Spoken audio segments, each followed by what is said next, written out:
কি সুন্দর!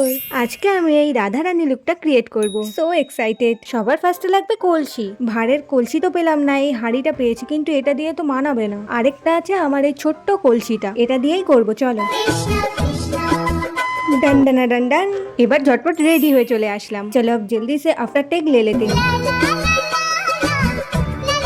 শুট ডান। রেজাল্টের জন্য ফলো করে নাও। এবার সব রিমুভ করে ফেলবো। আর জানো তো আমার চুলের অবস্থা একদম খারাপ হয়ে গিয়েছিল। এই গরমে ঘাম আর স্টাইলিং এর জন্য আমার অনেক হেয়ার ফল হচ্ছিল, কিন্তু এখন আর হয় না, কারণ অনেক দিন ধরে আমি ইউজ করছি আলস গুডনেস রোজমেরি ওয়াটার স্প্রে। এটা হেয়ার ফল 3 গুণ পর্যন্ত কমাতে সাহায্য করে, আর এটা একদম লাইট ওয়েট, নন স্টিকি, নন গ্রেসি। আমি সরাসরি স্ক্যাল্পে স্প্রে করি, তারপর হালকা করে ফিঙ্গার টিপস দিয়ে মাসাজ করি। বেস্ট পার্ট, এটা ধুয়ে ফেলার কোনো দরকার নেই। আমি ডেলি ইউজ করি, আর 30 ডেজ পরে আমি সত্যিই নোটিস করেছি ডিফারেন্সটা। আমার চুল এখন অনেক হেলদি লাগে, আর এটা 12 সপ্তাহে হেয়ার গ্রোথ বুস্ট করতে সাহায্য করে। দেখো, স্ক্যাল্পে ছোট ছোট বেবি হেয়ারও দেখা যাচ্ছে। আর এটা ইন্ডিয়ার প্রথম clinically proven rosemary water product. আমি ট্যাগ করে দিয়েছি।